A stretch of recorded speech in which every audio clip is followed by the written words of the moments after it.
the idea of having some guests on this podcast. Who'd have thunk it? Not me, and not Anne Hathaway. She wouldn't have guessed this in a million years. She won't to my emails. I'm reaching out, Annie. My people are getting in touch with your people, and you're not touching me back. But we have a guest here this week. So excited here on The Swamp. Oh, The Swamp. It's our podcast. It's what you're listening to. It's an acronym. Stands for some whack-ass movie podcasting. And we're here with the lovely BICONIC podcast. Links in the description below, obviously. But do you guys want to say your names and what your podcast is about and just generally what your whole deal is? Yeah, you go first. I'm Grace. I'm one of two hosts of the BICONIC podcast. And I'm Megan. I'm the other host of the podcast. We are roommates that host a podcast called the BICONIC Podcast. It's all about queer celebrity culture, like influencer beef, Gossip. drama, gossip, what have you. Anything that you'd probably see on like lesbian TikTok is what we talk about on our podcast. That's specifically what Megan talks about. Yeah. You're like our lesbian TikTok gossip correspondent. But we talk about sports. We talk about movies. Like you guys. The only thing we don't talk about really is like politics. So yeah. Oh, perfect. Or like straight stuff. Yeah. Because your show is very gay. We've included a few straight people in our podcasting over the time we've had it, but it was like, they were like culturally part of the community and part of the conversation. Yeah, of course. Yeah, that's very brave of you. Yeah, we talked about Eddie Redmayne because he looks like a lesbian, you know. We talked about Nicholas Gallatin because he looks like a gay man. Yeah. His gay face. Yeah, we're going to actually talk, I think, for about an hour right now about Nicholas Gallatin's gay face because you guys came to us with the wonderful idea of watching The Idea of You, the 2024 Amazon original rom-com based on a book that's totally not based on Harry Styles fan fiction. Obsessed. This was my third time ever watching it, but my first time like consciously paying attention. I totally put it on like to do some crafts kind of vibe because that's really what's going on here, but like actually fully engaging with this film. What the fuck? This was the longest Subaru ad I've ever seen in my life. Oh my God, I know. But I do believe that this movie is for the gays. The first time I watched it, I like couldn't not pay attention because I was so immediately enthralled with the entire concept of it. As somebody who used to be a One Direction fan and like a Harry girl, like immediately I was like, this has all of my attention. I'm not going to think about anything else for the next 90 minutes. Let the record show, as soon as we finished watching this movie for the first time, Megan goes, I loved that movie. Runs to Letterboxd, puts it in her top 4. And it's still in her top 4 movies on Letterboxd. No. I'm obsessed with that because it's so reminiscent, I think, of what everyone is really looking for right now, which is like the rom-com that everyone refuses to make. And it's like if this had just had, I think, like 25% more love put into it, Better writing. a little bit less of the capitalist overlords of Amazon Prime Studios, and just a little bit more like people who actually give a fuck about rom-coms. Like, because like there were fun montage scenes, but I was like, this feels very sterile, but we're on the right path. I want to know if you think you would have, all of you, would have enjoyed it more if you hadn't read fan fiction when you were younger, or if you feel like you enjoyed it more because you have that enjoyed background. It because of the fan fiction, for sure. Yeah. It's basically like watching a fan fiction, which is perfect for me, but I can't imagine someone who's never been on Wattpad watching this movie. Yeah. And it's better because it's not like, what's that movie called? With After? Yeah, of course, After. How can I forget? It's not like After where it's like actually so bad it's unwatchable. Like this one has like and like Anne Hathaway. So that's why I gave it 5 stars. It's like, I feel like I've had conversations with people who weren't there online on AO3, like, and don't have this background, and really enjoyed the movie just because it was like a shitty little Amazon like movie, and it like maybe kind of like reminded them of Harry Styles and all that shit. I had a visceral reaction to first watching this because it took me right back. Oh yeah. And I mean, more flashbacks.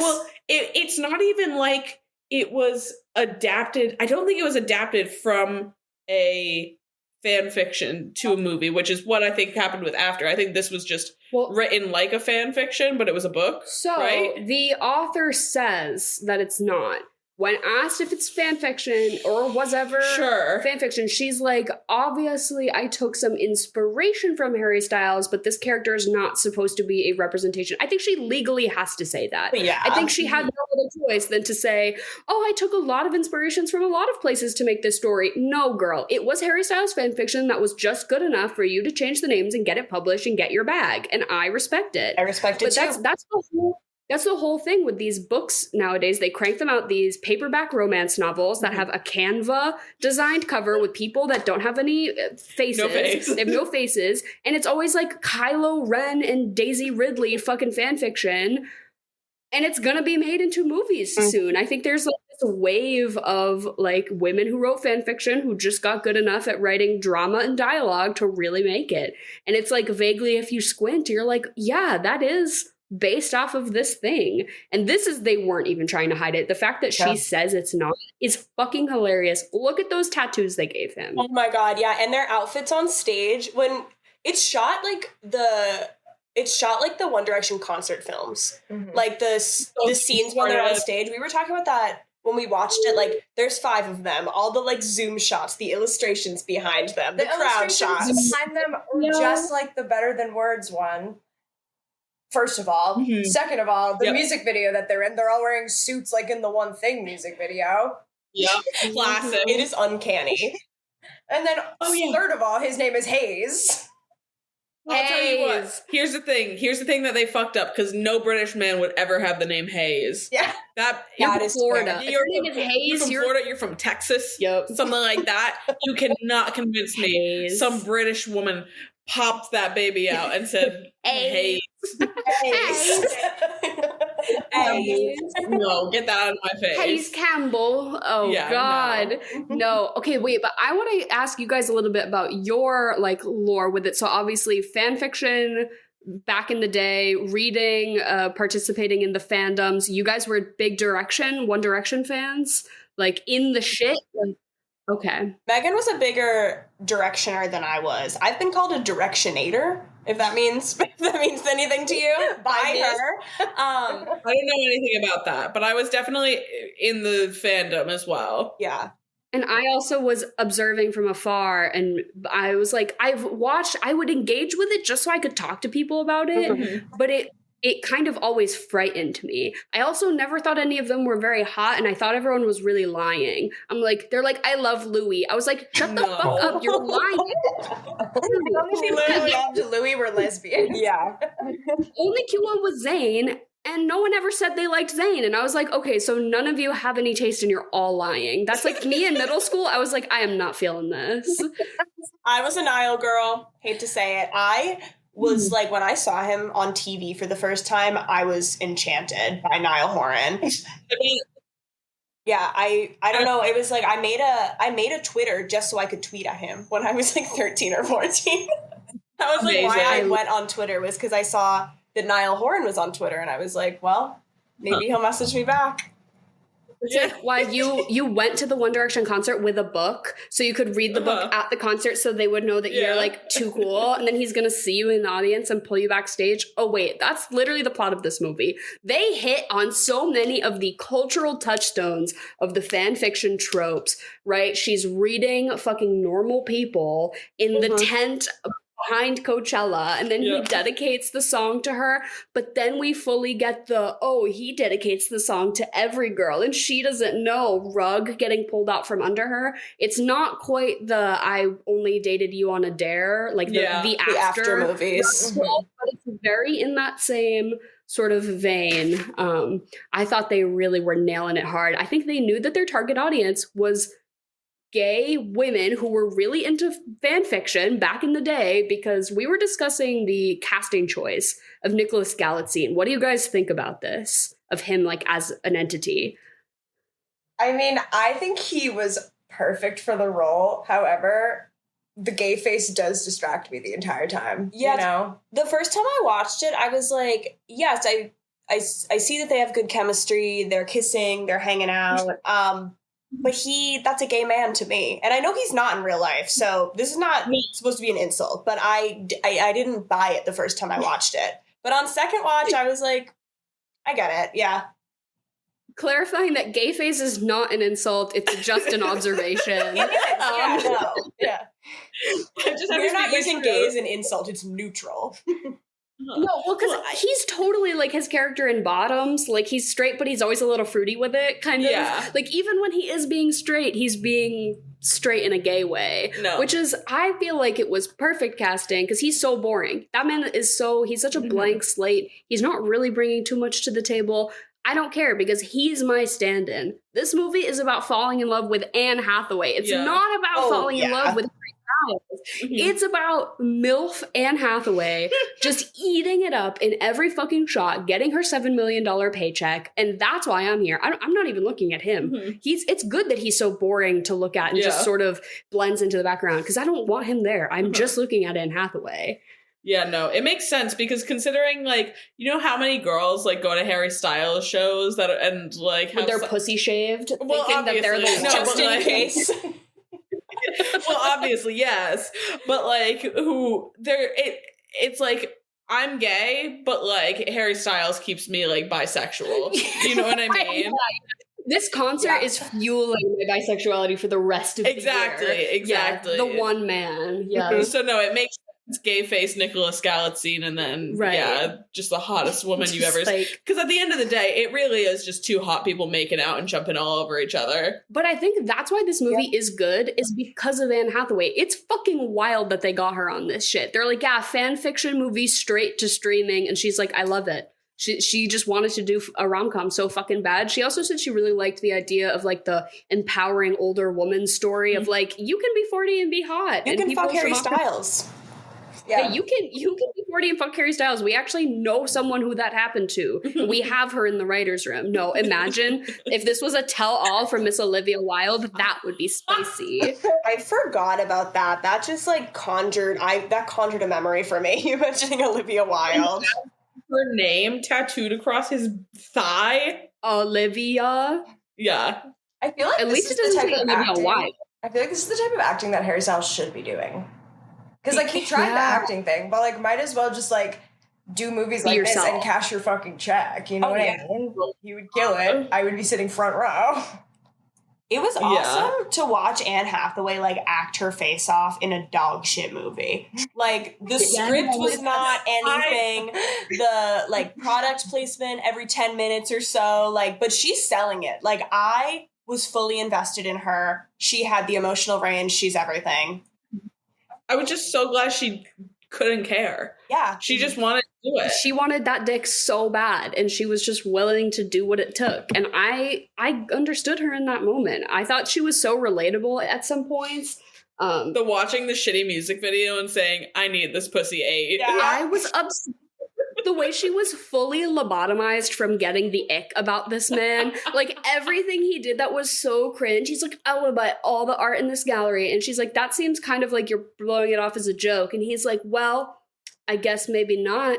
Or, like, he just, like, says something vague, and then the conversation's over, and then she's just as infatuated with him. I'm like, every dumb thing he says, what is it called when people really want to fuck, like, himbos? Like, you're really sexually only into people who you find to be very dumb? Moronism or whatever? Is that a thing? It's like people who only want to date morons. Morosexual, yeah, that's Anne Hathaway's fully morosexual in this, because she's watching that One Direction 2012 ass music video, and she's like, I need to go rub one out. What the hell? Get why she chose to do this movie, because, like, I am imagining her getting the script, reading it, realizing that her whole role is to be, like, this canonically super sexy mom that gets to fuck a pop star and live, like, a wild summer. Like, why wouldn't she do that? That's so fun. Mm-hmm. Like, she's canonically, like, the coolest, hottest person in the world in this movie. Yeah. Role of a lifetime. And her character is, like, totally in the right all of the time. Like, no heavy lifting. Not at all. Oh my god. Yeah, it also helps that she got paid, like, what was it, $7 million? She got paid $7 million, and Mr. Galitzine made $400,000. I am obsessed with that pay gap, and I think it should be bigger. I think that's right. I think every woman that does a movie should have that kind of pay gap. That's what the pay gap should always be. He should have to pay the studio to even work with her. This should have been an unpaid internship for Nicholas Galatzine. He can do it for experience. Yeah. I think that's enough payment. We let you breathe the same air as her. Now get out. No, I think he's great, though. I think everything he's been in that I've seen, I've enjoyed him a lot in, and I'm excited to... I haven't seen that show, George and Mary or whatever. Me neither. Have you guys... Yeah. Apparently that's also, like, really gay. Gay, yeah. Gay. Well, the first thing I saw him in was Red, White, and Royal Blue, so I was like, oh, he's gay in real life, too. He sold it. I mean... I do want to ask, comparing, which do you prefer, this or Red, White, and Royal Blue? Because I feel like people really liked that movie. I prefer this movie. I prefer The Idea of You. I haven't seen it. You haven't seen Red, White, and Royal Blue? I thought I watched it with you. No, I wanted to read the book first, and then I never read the book. It's one to, like, it's one to have, like, a bottle of wine next to you for. With the book, and then 2 for the movie. That's you can honestly read the book in like an afternoon. I think it was also like fan fiction that got dubbed a little bit. Yeah. But I'm gonna be controversial and brave and say that this is my top ranking of the like AO3 film universe of all the fan fiction movies. Okay. Counting 50 Shades, right? Red, White, and Royal Blue after and then this. Are there any other like overtly fanfiction based movies that have been made? I feel like those are Twilight the big was 4. fanfiction, wasn't it? Twilight was. It was My Chemical Romance? No. Wait. Twilight was originally fanfiction, I'm pretty sure. Obsessed. Well, then Twilight is number one if that's true. What is it, fanfiction? You looking into it? I'm looking at it. It's a thing about Mormonism, right? Yeah, it is about being Mormon. And Stephanie Meyer is canonically Mormon. God. Oh, okay. So it's the same. I just looked it up. It was apparently heavily inspired by My Chemical Romance. Maybe in the same way that The Idea of You was heavily inspired by Harry Styles. Yeah. Of course, when I'm speaking to a lawyer, I'm going to say, well, I pulled from many sources when finding inspiration for this piece of work. So Harry Styles must just not have lawyers, though. Honestly, the number of times this man's identity has straight up been ripped and put on the screen, he needs to get some media copyright infringement lawyers on his team stat. Really? On like the style of tattoos that he has. Mm-hmm. That shitty puby beard that they give Nicholas Galatzine at the end. Yeah, and I know. I was like, ew. Just to show that time had passed. Oh my god, her bangs are gone to show that time and she got along. And every time she smiled once she didn't have the bangs, she looked just like that meme photo of her like smiling on a Zoom call. Oh my god, what I'm talking about? Yes, that's from RuPaul's Drag Race when they were filming during COVID and they couldn't get like guest judges to come because they'll usually be like, Cherylice Theron is here to come through the workroom and meet the girls, and it's like really cute because they got someone so famous, but they're like, it's COVID, so no one can come, so we're just gonna have Zoom calls, and it was so lame every time. But Anne Hathaway had such a good attitude about it, and she was just like, I'm here for this Zoom call, and everyone was like, yes, Anne Hathaway. So perfect. Now I need Nicholas Galatzine to go on Drag Race. And he should be a guest judge on. They have one Drag Race UK. Yeah, they should get him. They should do a makeover challenge and put him in drag. He'd be beautiful. He'd be stunning in drag. Can we get Aquaria? Can we get Aquaria to do Nicholas Galatzine's makeup? That doesn't mean a thing to me. I'm cashing that in. Somebody can YouTube produce that, please. Get those two together. Yeah, no. I also love that they didn't talk about any of the other members in the band. Yes, the entire except for movie. Ollie and Rory. Ollie and Rory, but there was just one line like Rory's from Australia and he's a rebel and whatever. Like he goes through the band and like says each of their names and like what their shtick is, and he's like, and I'm the British one or whatever at the end. But I was like so expecting a little side plot about like any of one of their friends or something. Yeah, I wanted to know what the trouble that Ollie got into at the end was. Well, you could have just shown me anything to like develop Hayes's character at all, just show me apart from Anne Hathaway for 2 seconds, and I feel like I would have gotten plenty. But also, that's just not the movie that we're watching. Yeah, he only needs to exist in the context of her. He's just a cock. He just fell out of a coconut tree, and he exists in the context of all in which he lives and what came before him, which happens to just be Anne Hathaway. Yeah. What a life. And the band. The band. I will say I am glad that they aged him up in this because, I mean, Harry Styles had plenty of his own, like, things with, like, being groomed when he was really young and dating, what's her name? Caroline Flack. Yeah. Something like that. Yeah, which was insane. So I'm glad they made this character at least, like, 24 years old instead of 19, which is just disgusting. It was wild because he was 24 and she was 40, which, you know, kind of a big age gap. But then when she was reading all the headlines about her and, like, the comments, and people were saying, why isn't he dating her daughter instead? The daughter was 16. That would be so much worse. Like, 1,000,000 times worse. Yeah. So, like, people were like, oh, why wouldn't he date the daughter? Like, because she's in high school.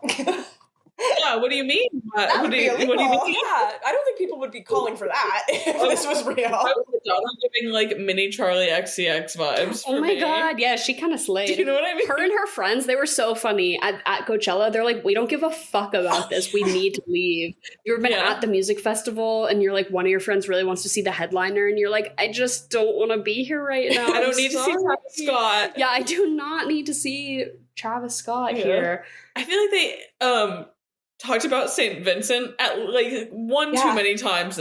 You know what I mean? Or do you mean Fiona Apple? There was Both the of Fiona them. Apple.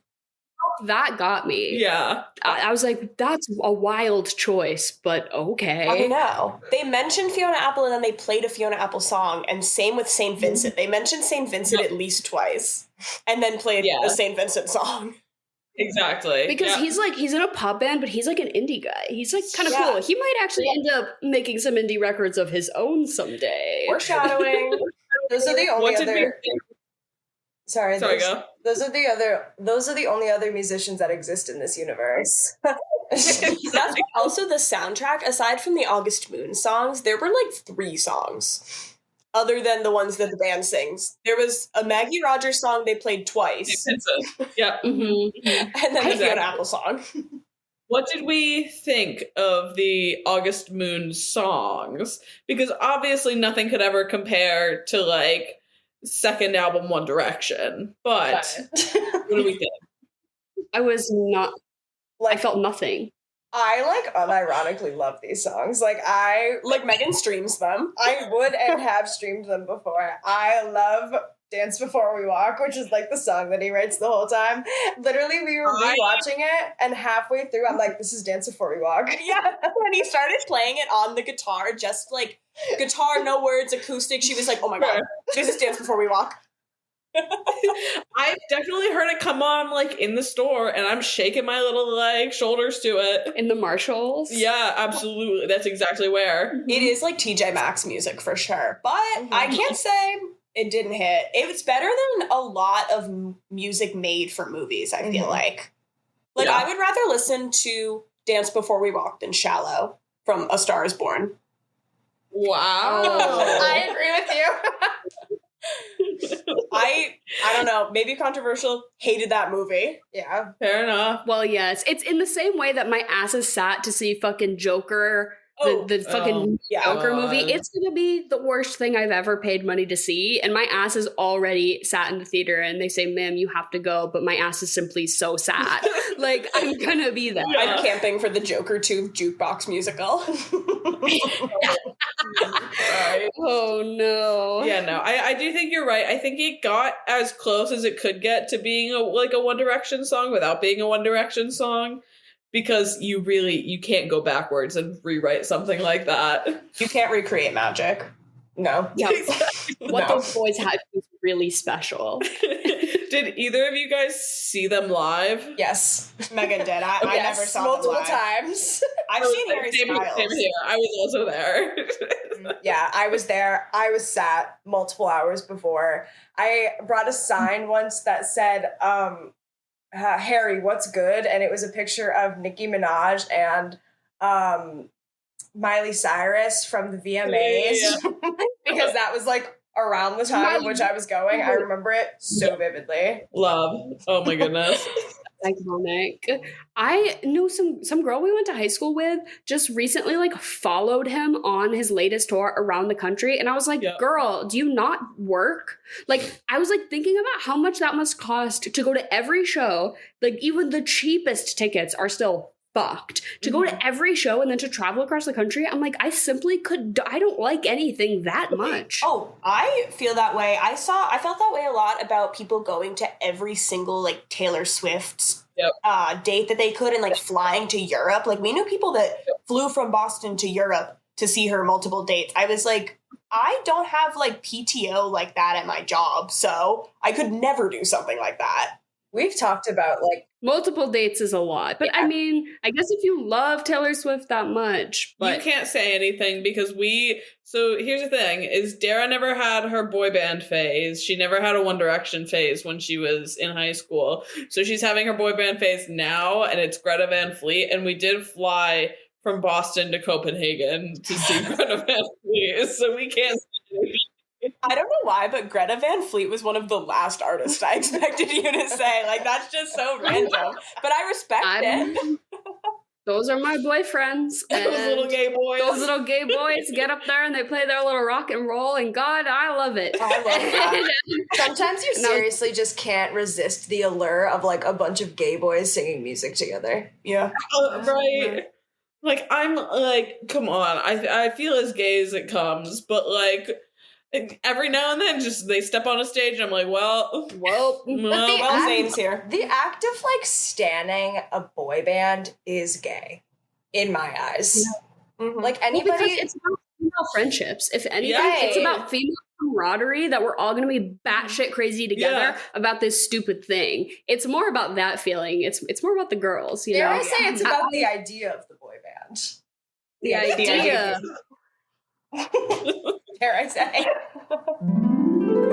What's better than a podcast with 4 people? A podcast with 5 people. Introducing 5th party member Jen. Hi, Jen. How are you? You're here to do your intro and podcast segment, chocolate or vanilla. You're going to say 2 things, and we're going to go in this order of saying them, which we like better. I'm going to go first, as always, and then Emily. Yep. And then Grace, and then Megan, and then Jen. Does that sound good to everyone? So those are the orders in which the answers will be delivered if you care. If you don't care, just say your own answer, and that is good too. Jen, is there a theme this week? There is a theme. These are things that any or all of you have mentioned in your pods. Oh my God. Not the referential polls. Love. I'm scared, actually. Yeah, like it could be anything.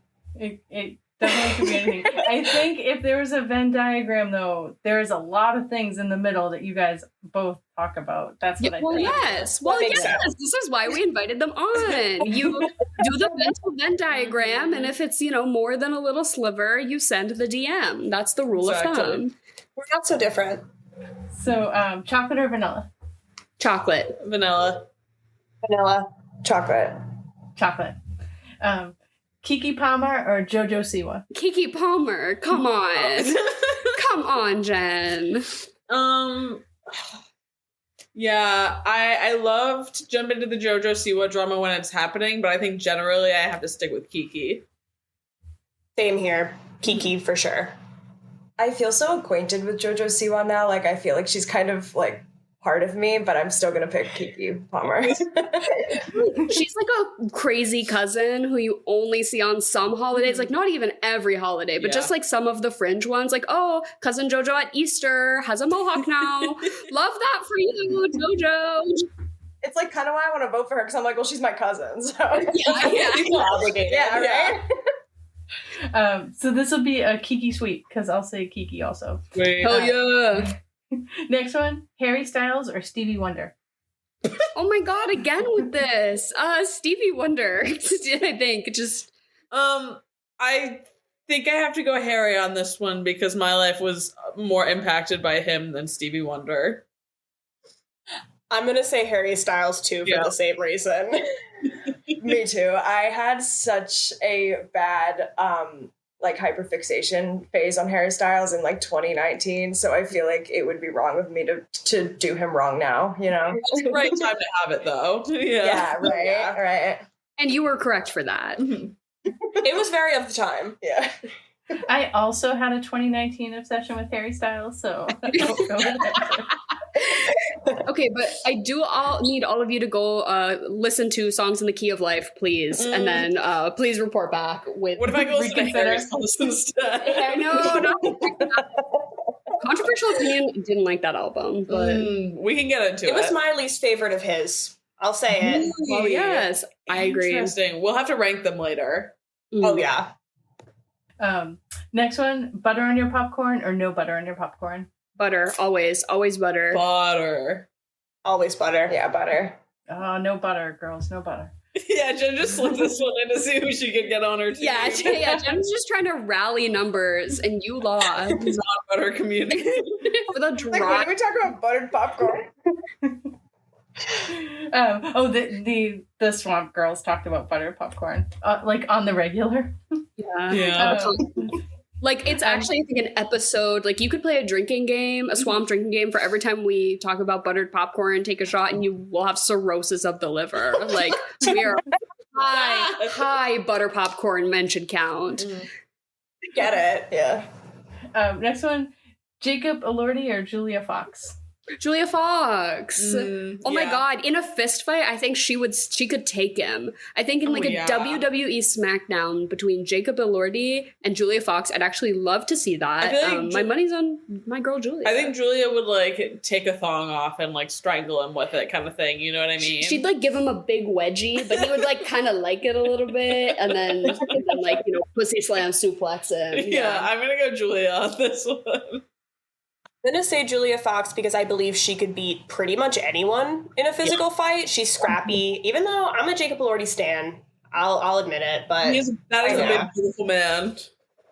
He is a big, beautiful man, but I am going to also pick Julia Fox. I mean, like, that's my girl, you know? All right, I'm going to go Jacob Elordi because of the Kissing Booth series. Oh, yeah. Shout out the Kissing Booth, I guess. Mm-hmm. His best word. Next one, Adele or Sam Smith? Adele. Yeah, Adele. Yeah, Adele. She just announced she's like going on a hiatus for like 15 years or some shit like that. Good for her. She's earned it. Oh my god, Trixie Mattel is doing that right now too. Yeah. She's calling it a sabbatical. Yeah, but it's like only 3 months. Yeah, but it could be 15 years. It feels like 15 years to me. Honestly, yeah, the bald and beautiful. I need Trixie back. I'm going to go with Adele also. Next one is shout out to the Swamp's legal counsel, Aaron. Happy birthday, Aaron. Fall Out Boy or My Chemical Romance? Shouts out Aaron, my cousin, who was on our National Treasure episode, and maybe others. Cinderella Story? Cinderella Story, yes. Shouts out to, Swamp's legal counsel. Who, and Carol. I asked if we would be violating like copyright infringement or like whatever if we like emulated Hot Ones. And she was like, Dara, I don't think you make any money or have any views, so I don't think it would matter. And I was like, thanks. Thank you. Covering your bases. But I'll pick My Chemical Romance because I feel like there's a little more drama and lore there. Also, I just find Fall Out Boy, I used to like it back in the day. I was a fan, but it's just like too reminiscent of that cringe time that I need to leave it in the past. See, I didn't get into My Chemical Romance, but I did have Fall Out Boy stages. So yeah, I'll go for that. I'm still a huge Fall Out Boy listener and My Chemical Romance, so I'm gonna have to pick Fall Out Boy, but you're right, there is a lot of lore with My Chemical Romance, and it intersects with Fall Out Boy lore too. Oh, I don't doubt that. I'm going to pick Fall Out Boy, too. I have to. I love them. Me too, Fall Out Boy for sure. Next one, Seussical the Musical or Shrek the Musical? Shrek the Musical! I love Shrek the Musical. We're going to see it freaking into... Yeah. Because it's coming to a limited time, and I had to snatch those tickets up because I freaking love Shrek the Musical. In my car, that's where I'm at my most vulnerable. I've never seen but I've also never seen Seussical, so I'm just gonna go Shrek. I'm going to pick Seussical because I'm not a theater person. Like, I've never been in a production, but my dream role is to play the baby kangaroo in the Seussical musical. He has 2 lines, and I know them. Yes. Okay. That's it. Qualified. I feel like every like non-theater or like theater adjacent person has one of those where you're like, if in a pinch I could do it, like I could be the Pinocchio from you can really do the character lines. I love that. You could play the baby kangaroo right now. So just wait for that casting call. Yeah, Grace is just loitering outside of like family theaters.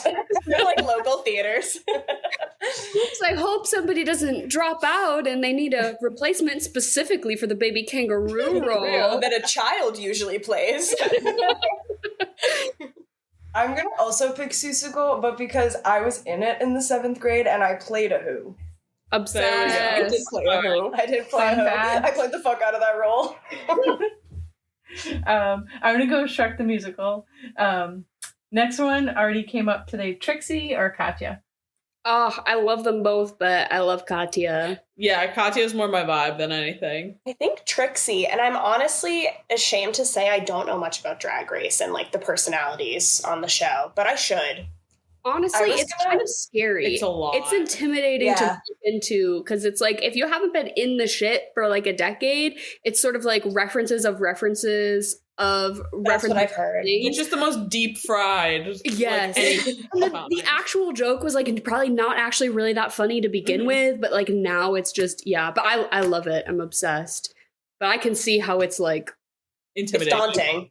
It's a lot. I'm gonna pick Trixie too because I'm also not super familiar with the Drag Race universe, but Trixie Mattel was on The Real Housewives of Salt Lake City. That is all, and I loved that cameo. And I love the Trixie Motel. Yeah. Yes, she's also like best friends with Lisa Vanderpump, which I'm obsessed with. Like the two of them, they hang out like every day. That's amazing. They're besties. I'm obsessed.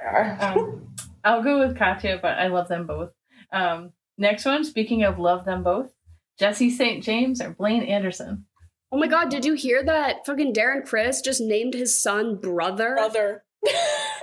Yes, he did. Brother. I didn't know that. I saw that like while we were eating dinner. Jen, what do you have to say? Live react, Jen. What do you think? Darren Criss can do no wrong, but really, buddy, I don't know about that. I used to call Ryan Brother Bear when he was little, so as long as that kid's middle name is Bear, I'm okay. Brother Bear, Chris. Brother Bear. But I'll pick Blaine Anderson. Obviously, of course, the Kurt Blaine storyline is what kept me pumping through those later seasons of Glee.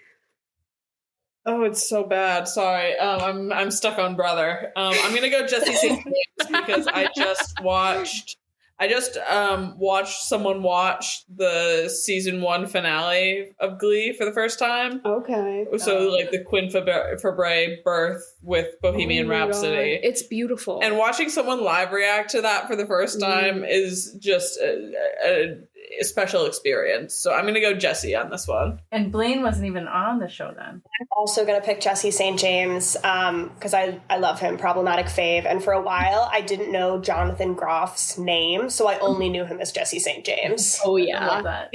That's the most important thing. Yeah, that's what he's known for. I'm going to pick Jesse St. James too. He just had a lot more like of a cultural effect on me, I think, than Blaine Anderson did. You know? Okay, this one is really hard for me because I love Jonathan Groff, but I have to go with Blaine. Okay, next one might be for everyone, but Johnny Bananas or Wes? Oh my god, you guys watch The Challenge? Yes.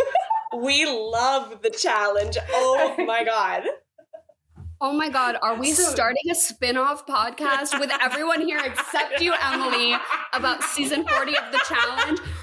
I feel like, the Venn diagram is Venn diagramming right now. Oh, yeah, we are in the dead center of the Venn diagram. Poor people on this coast of the country who even know what that fucking show is. Oh my god, obsessed. Swamp listeners, if you don't know about The Challenge, it's a show that's been running on MTV since 1998, and they used to just get people from the real world and make them like ride bikes up mountains and shit, but now it's like they're trying to make it like the 5th official sport of America. It's like basically kind of like American Ninja Warrior meets like Survivor, but they live in a nice house, not really, like kind of like Big Brother. I don't know, but it's not even good. But if you're just in it, you're in it and you have to watch it. Like it's like jury duty for reality TV, honestly. Right. As a viewer. But I will never pick Johnny Bananas because I think he's scum. So I'm going to pick CT. I guess No, I didn't say CT. Wait, what was my other option? I said Wes. Oh, Wes? Okay, I'll pick Wes. I guess I'll go Wes. I'm just following Dara. I was like, CT? Follow me. Oh, okay. Your turn. Oh, my turn? I hate to say it. They can't make me hate Johnny Bananas.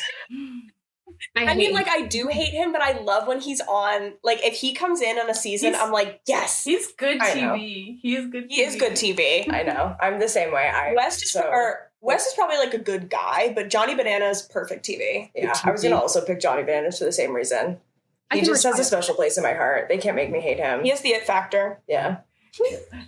He was on like every other reality show. He was on like Worst Cooks in America. He was on probably some like D-list Dancing with the Stars spinoff. Yeah, it's not. He's really cashing in, but good for him because he does drive. He does have what it takes to be on daytime reality TV, and that's really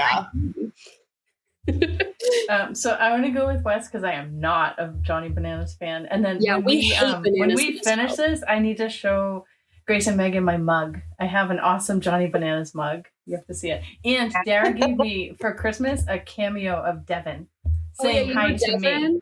Yeah, you know, like Devin, we love Devin. Walker, he's from Northampton.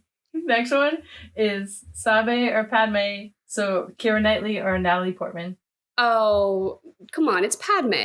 Yeah. She's the body double. She's the stand-in. She gets the job done. Yeah. But it's Padme. Yeah, absolutely agree with Dara on this one. It's Padme. It's Padme.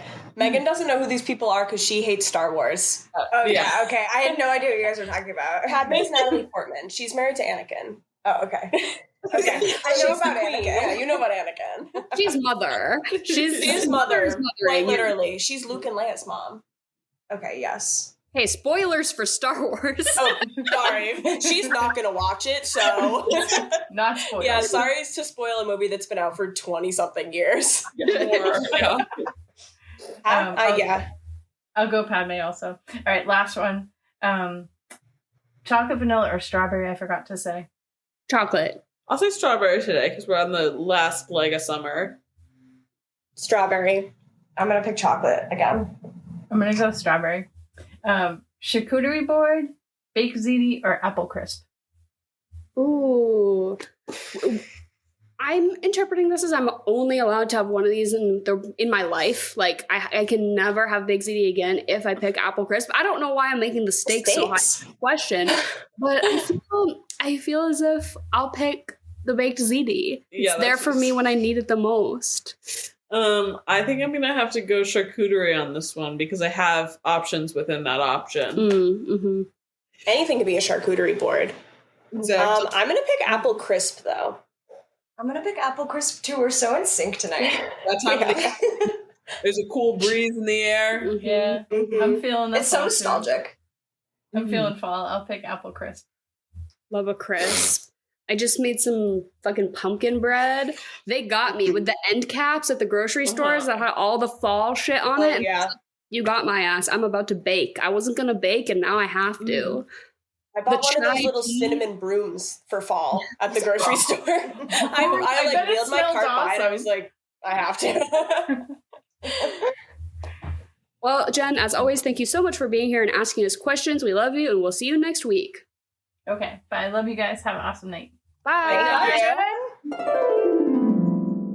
I liked how this movie kind of navigated the issue, the big emotional thing that they were trying to tackle here was that like he felt like he was starting to be washed up, right? Because it's her daughter who, if we want to get into the plot details of the idea of you, there aren't many, but her daughter and Hathaway's daughter Izzy used to be a fan, but now she's kind of grown out of it. And then Selene is fucking Anne Hathaway's character's name, and she meets Hayes and they get together, and he's sort of like, oh, how do I grow as an artist when I'm always attached to this thing that happened to me when I was a kid, basically. It's like they're starting to open the book of maybe we're getting into some deeper issues here. And at first I was really worried that could easily become very dismissive of like any art you make that the primary audience is young women is immediately dismissed as not valid, which I also feel like in the meta sense is the rom-com, right? The rom-com is generally movies that are made by women for an audience of women, and that's, you know, just how the genre is, and that's why it's generally underfunded. Now they go straight to streaming. They don't pay the writers enough. Like it's shitty because it's undervalued, because they're like, well, Marvel movies, which are for boys, make $8 bajillion. So we'll just keep cranking those out, and we'll stop letting the girls have their girl movies, you know, not to make everything so, you know, black and white. But I liked that they kind of steered away for that. The music he was making didn't feel like it was ever talking down to like, oh, he makes pop music for girls. It was more just like, this is something I think I'm growing out of, rather than like, you know, this feels childish to be performing for screaming high school girls. I think they could have easily made it say that, and I'm glad that they didn't. I also feel like other characters, at least, like, I know that the kids also kind of brushed it off, but I feel like most people took the band pretty seriously. Like, everyone knew who they were, and, like, it didn't ever feel like it was, like, kind of a joke, which I guess I did appreciate that, too. I was laughing a little bit when like they're doing the montage of them being in Europe together, and she's always like in the wings behind the stage, like really just jamming out while they're performing. And I'm like, girl, you're really there every night. It's the same set list. You can't like this that much. Like, it's really like, it's fine. It's not groundbreaking. It's really, it's just okay. You shouldn't be this jazzed about it. But I guess if the dick is that good, you will be, you know, bouncing over there in the corner doing your best. I also thought when that was happening, and like at that point nobody had known about their relationship and it wasn't public yet, but if this were real and this was like a real boy band with real stands, they would have figured it out on Twitter at this point. Because they would have noticed Hayes or Harry or whatever going to the wing and singing to somebody and then walking away. And that would have been on Twitter, that clip, on like a shaky iPhone video.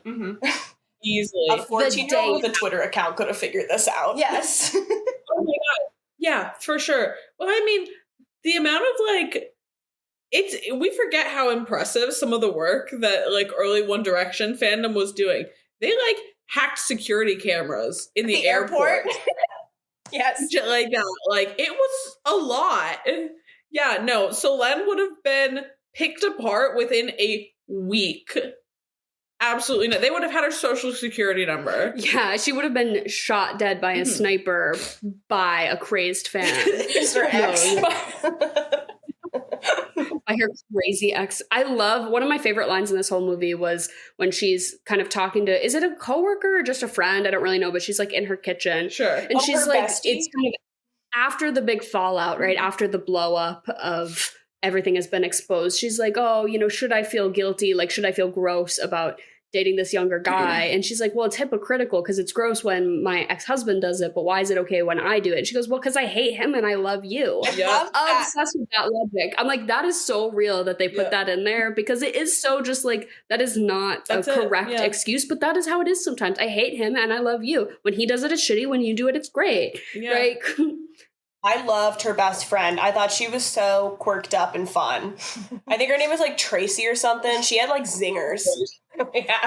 Does this movie pass the Bechdel test though? I don't know. Did they ever not talk about Nicholas Galitzine? I don't know. But... Don't know. Can I ask you guys to rank your Harry Styles albums for me?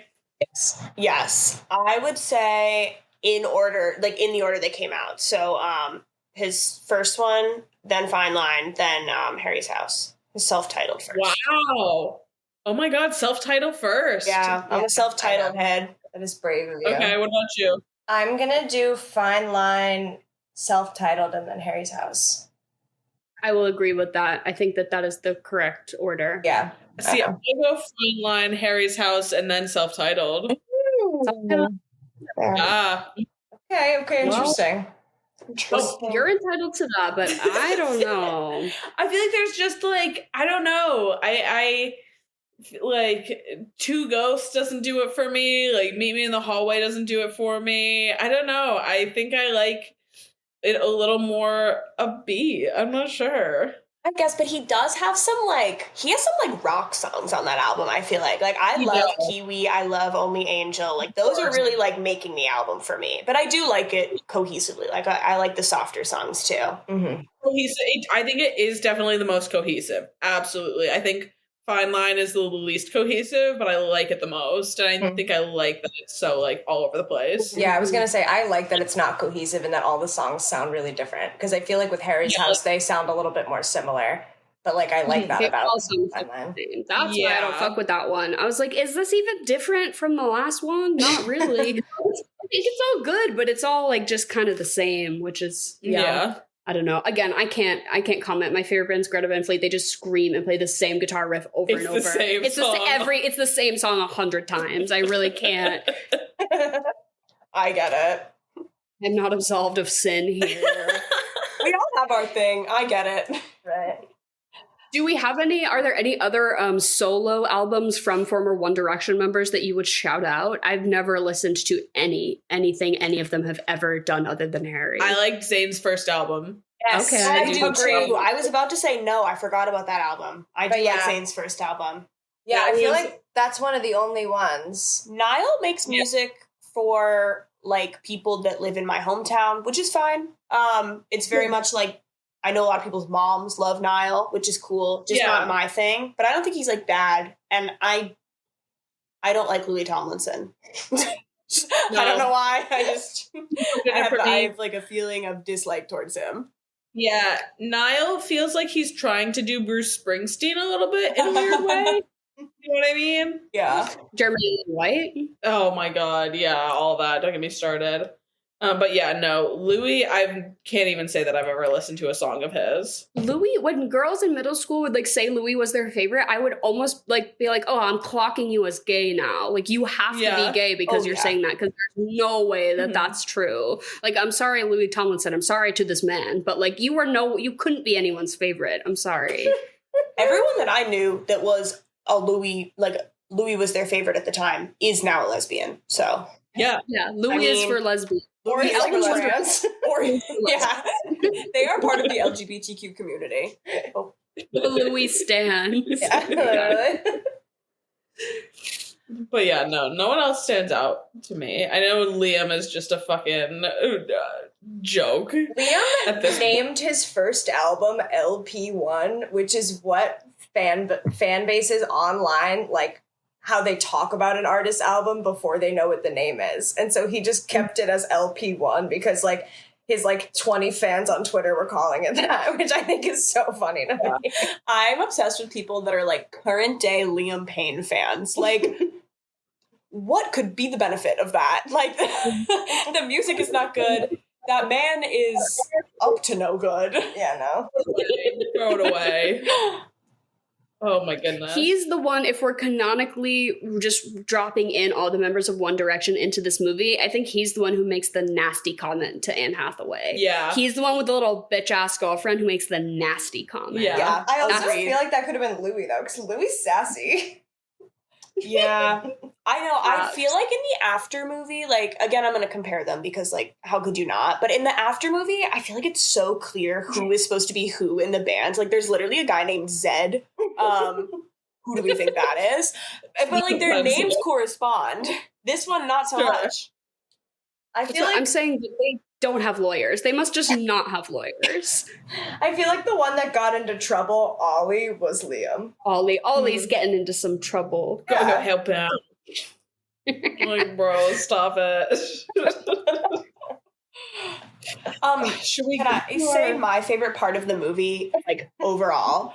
It was when Selene finds out that the news has leaked, and she opens her laptop, and she goes, it screams and slams it. No, I wrote down, I love that part too, because she gets the text from him and she knows it's coming, that he's like, don't go on the internet, I'm so sorry. So she gets the vibe. She's like, okay, I have to look. She goes into the kitchen and makes herself a cup of tea and like takes a minute to like really settle in, and then she sits down and opens it and just immediately screams and slams it shut. That's the comedic timing and writing we need for modern rom-coms. That's why just falling a little short. I think it had a lot of the sauce there. The montage scenes were fun. They did some like fun split screen editing moments, but I just wish that it was just like had a little more zest behind it, or just like a little more something. Just a writer that's like a tad bit better, or and a little funnier, or just a little less like we're cranking this out because we are contractually obligated to, because Nicholas Galitzine owes us a life debt here at Amazon Studios for some fucking reason. But like, just, I don't know, like look at other rom-coms and emulate or what just people like. Something a little more reasonable than like, oh, he's helping her sort out her spoiled food. That was so random. It's so romantic because they're so cute together. Like, that's not a meet cute. But I totally agree that there was a lack of music that was really felt. I was like, when they played songs, they always like weirdly were like, and now we're going to play a song and say the name of it, and then it plays. Like, that happens twice, which is so weird.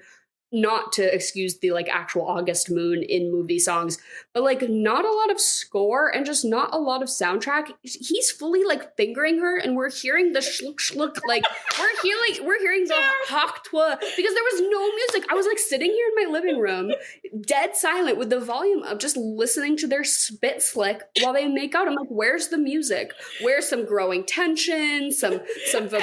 It was too intimate. The silence made it like we were there, and I was like, I need a little bit of distance from this, actually. I shouldn't be able to hear Anne Hathaway's pussy. She also busted so fast. She is negatively impacting the community by representing something that doesn't happen. You don't come from that. He didn't even put anything anywhere. He just looked at her and she was like, I'm done. And I was like, girl, stamina, you're 40. Work on it. A 40-year-old woman is not coming from 5 minutes of fingering.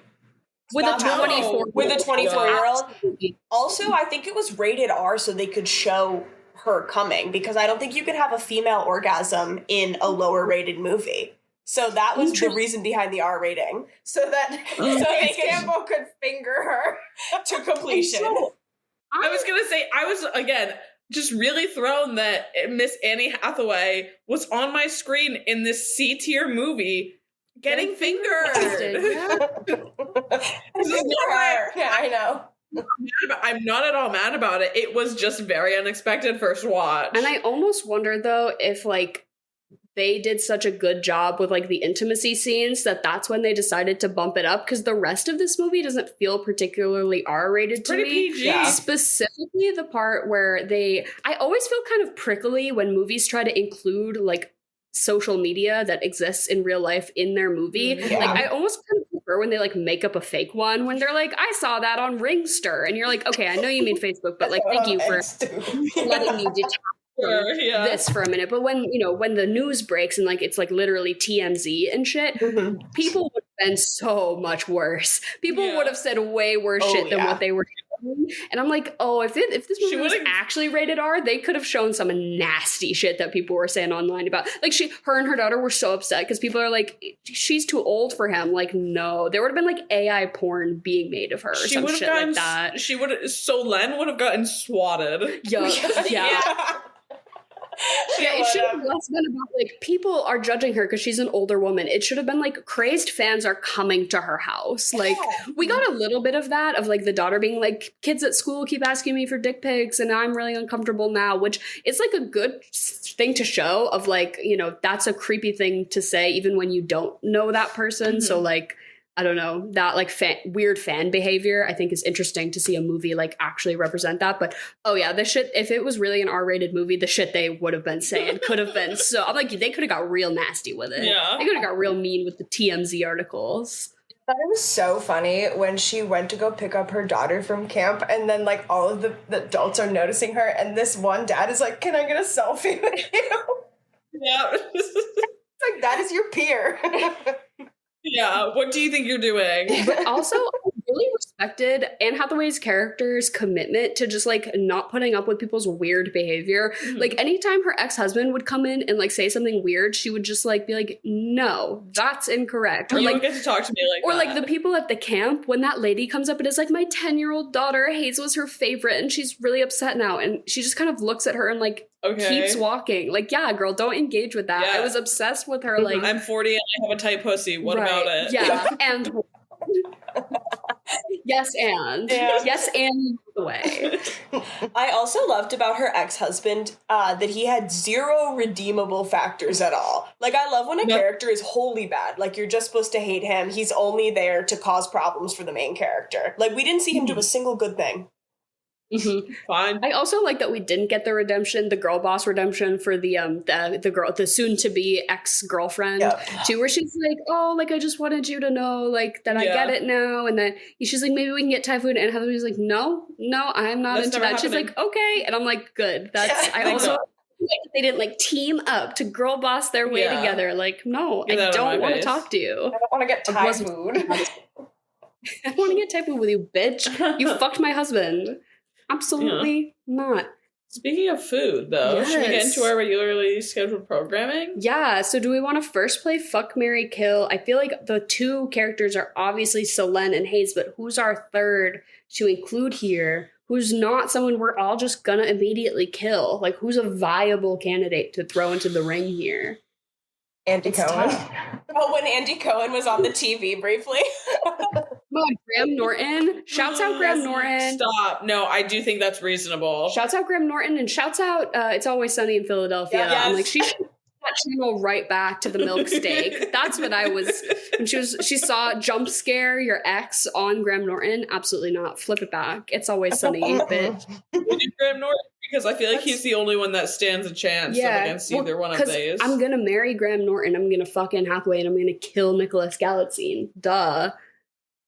Yeah. I have to agree with you there. What about you guys? I don't know. Okay. I think I'm going to marry Anne Hathaway.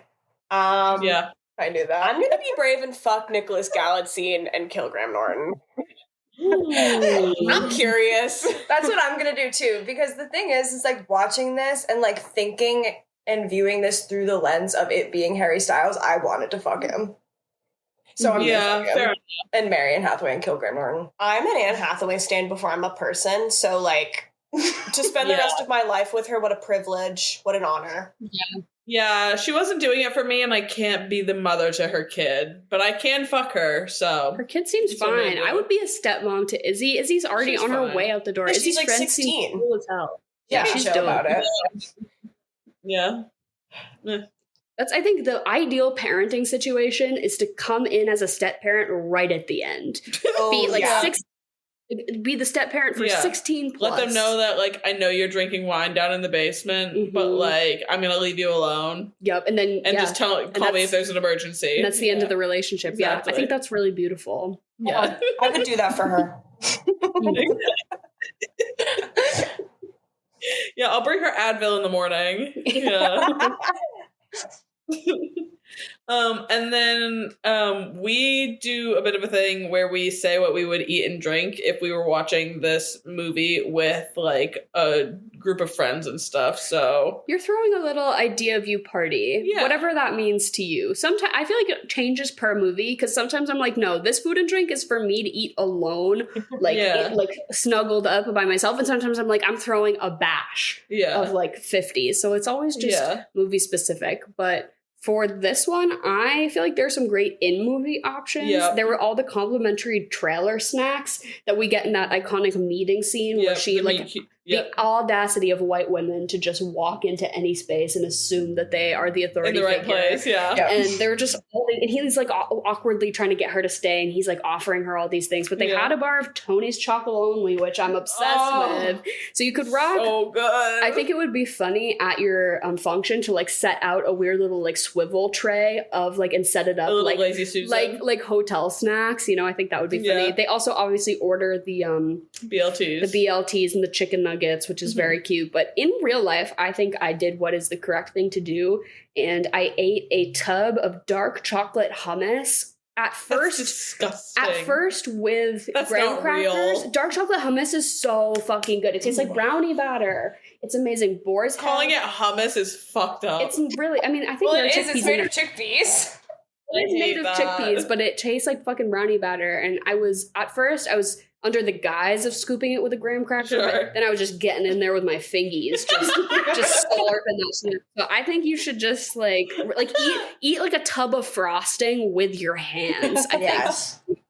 Yeah, this does feel like a movie. I was gonna say, I think you do. And this is a bit of a specific one, but I think there's a coffee and Oreo ice cream out there. Yeah, that's my fucking favorite flavor of ice cream. Yeah, I think flavor too. Yep. I think the cookies and cream, but the base is coffee. It's just correct. Yeah, I think you eat that and then you make a drink with whatever the fuck you have in your house. It's one of those ones. You do not go out and buy an ingredient to watch this movie. No. This should be the last thought you have. Yeah. This is like, you hope you have like a Diet Coke or cranberry juice in your fridge to use as a mixer, and that's to splash on the top of a cup of vodka. What about you guys? So I think I would serve s'mores in honor of her camping trip that never happened, because at the beginning of the movie she was supposed to go on a camping trip, and she even said to her ex-husband, hold on, I wrote down the quote exactly because I thought it was so funny. She said, "I'm doing things this weekend you couldn't imagine, and it's just a camping trip." So I would serve s'mores, and then I would also make a pot of tea for everyone to sip with her while she finds out the news that she was papped with haze. Yeah. And then you, as she slams the laptop shut, you just turn the movie off, and that's and you scream at your child TV. Everybody screams. Okay, I am serving everybody a cheeky Nando's. If you know, you know. Yes. And then I think I'm going to serve. What I'm gonna serve is a weed edible cocktail, because that's what we had when we watched the movie. Like a 25 milligram beverage. Yeah. Just bonked. Right. Yeah. It's like, so by the end of it, you forget that you even watched it. Yeah. By the end of it, you're like, that was the best movie I've ever seen. I feel so happy. 5 stars. Yeah. You forget that it's not One Direction. You're like, that's Harry. That's him up there. Like, I'm getting so high, I'm just hallucinating Harry Styles in the TV. I'm so high, I think this is a documentary. Like, This Is Us, the documentary. Which is kind of the perfect thing to follow this up with. A documentary, you think? No, the One Direction This Is Us documentary. Yeah. Come on, get with the picture. I wasn't there. Oh my god, I remember the live tweets from the red carpet of that event. That shit was crazy. Mm-hmm. Oh my god, 1D Day. I think you go back and watch all of 1D Day. 24-hour footage. Yes. Yeah. 1D Day, yeah.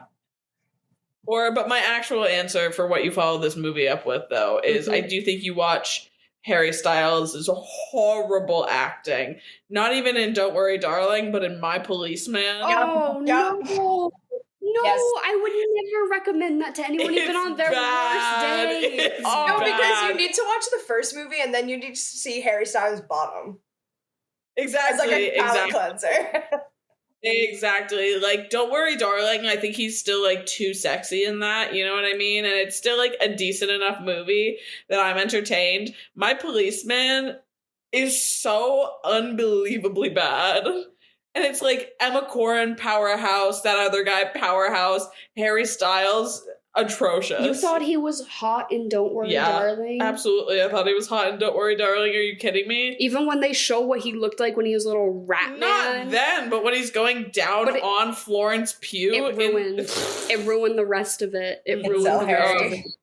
I'm okay with it. I never saw that movie.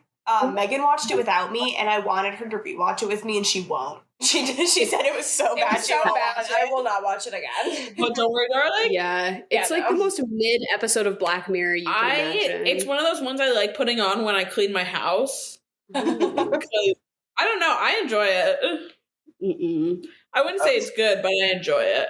It's a hard no from me. Fair enough. I jokingly at first wrote May, December. I haven't watched it, but I think that would be funny to watch after this. But I think genuinely you should watch A Star is Born. I like A Star is Born, and this makes me want to watch that because it's like the literal inverse. Like older man sweeps up younger woman and then consequences. I don't know. I just like the music in that movie more. I love Miss Gaga. And I love to hate Bradley Cooper too. I love to watch Bradley Cooper. I love to watch him just like fail and just like be a loser. And I'm like, this is what you deserve. I love to watch Bradley Cooper really get his. Mm-hmm. I think it's so funny in that movie when they make Lady Gaga's character Allie like do pop music and they're like, oh, she's bad now. And the song is like unimaginably bad. It's like, okay, we get the point that she's a sellout or whatever. You didn't have to make it this humiliating. Are you kidding? I listen to Hair, Body, Face maybe once a week. Hair, Body, Face, obsessed. This is my version of what this movie is for me. Yeah. I get it.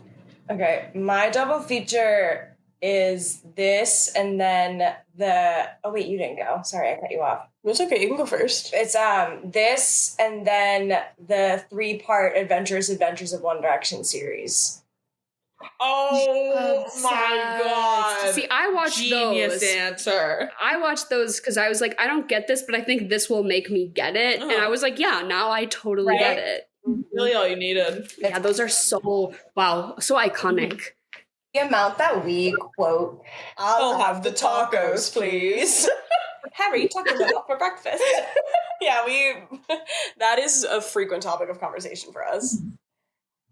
I think it'd be funny after this movie to watch Les Mis and watch Anne Hathaway just play the opposite character. I think that's so right, God. Actually. Wait, I just want a version where he like is like, wait, I'm gonna change the set list last minute, you guys. There's a special little lady in the audience, and it pans and it's Anne Hathaway, snatched bald. I dreamed a dream in time gone by. Oh, just sweeping, just the most heart-wrenching performance you've ever seen. And he's like, wanna get closer to you. That would have been watching it the other day. I literally said verbatim, I can't believe they got Fontaine. Yeah, no, for real. And Heather's like, I think I'm going to take it light in my 40s. She's like, I think we're just going to cash in on some quick rom-coms. Like the heaviest shit imaginable already. She's go on some vacations maybe. Yeah. Love that for you, Miss Annie. And then what are we going to give this on scales of 1 to 10? I'll hit it right with a 5. Yeah, I was going to say 5. I would say a 6. I'm going to give it a 7. We probably all saw that coming. I'm honestly surprised I'm not giving it a 9. I thought you were going to give it a 10. No, I'm going to give it a 7 because I can understand that this movie is objectively bad. Objectively, sorry. Objectively bad. I would object full that this is not great. Yeah. Objectively, yes, I understand it's bad. I honestly think there could have been more product placement. Yeah. Hand it up. But like the thing is nobody's gonna understand this movie the way that I understand it. You know what I mean? It's like it's perfect to me personally because it feels like it was made specifically for me. And that's all that really matters at the end of the day. And honestly, I'm about to go buy a brand new Subaru Forester after seeing this film because truly I would love to see the contract between this movie's production and whatever Subaru they were promoting because fully like extended shots of her using the center console to change the music. So good. Like I was just swept clean off my feet by this Subaru product placement. We love to see it. Brilliant. I did like when he got in her car for the first time and she was like, oh, sorry, I gotta clear all my shit off the seat. I was like, I feel so seen. Sorry, butter.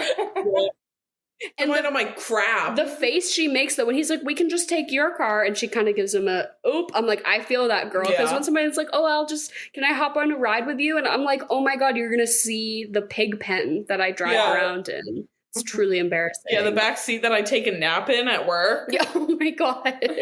Not the car nap. Oh, always a car nap. In the back seat or with the back seat fully extended? Back seat, You're like curled up in the back seat of a car. Oh yeah, dude, I got a RAV4. I got room. I love that. But thank you guys so much for coming on The Swamp. We were so happy to have you. As Jen so beautifully stated, the Venn diagram is Venn diagramming here. And that's why I have just special shout out to my friend Rachel, who saw you guys on Instagram and DM'd me and was like, have you not already collabed with this podcast? Like, why wouldn't you have? And I was like, you're so right. Why wouldn't I have? Shout out Rachel. Thank you. Yeah, and thank you. Shout out you guys. Thanks, BICONIC. Yeah. Links to all of your stuff will be in the description as always. And I don't think I would invite people on this show who I didn't think our listeners should also go listen to their show. So I think all of our listeners will like your vibe. It's very much still like, oh, I need to put my friends on while I do the dishes. Like that energy. I now know more about JoJo Siwa's personal life drama than I ever thought possible for a girl like me. So thank you both for that, for your journalistic integrity and commitment to gay news. Thank you. Thank you. And thank you for having us on. Yeah, at the end of the day, it really just is a journalistic endeavor. But we really appreciate getting to come and check out your guys' podcast. And honestly, I was so happy I had an excuse to watch this movie again. Oh, yeah. Yeah. Happy to give it to you. An excuse to pay attention to this movie, honestly, was just what I needed. Yeah. I was like, oh my God, this is wilder than I even thought. But yeah, so everyone should go follow those links in the description. As forementioned, ending the show is always a thing that is great. So have a wonderful evening and let us know what movies you think we should cover in the future. Themes, ideas you have, chocolate or vanillas, it's just things that you like. Even we're entering spooky season. Let us know what your Halloween costumes are going to be. Also, let us know if you think we should do anything special this Halloween. We haven't really decided about October yet, so if there's any seasonal recommends, let us know. And as always, we love you guys and goodbye and good night.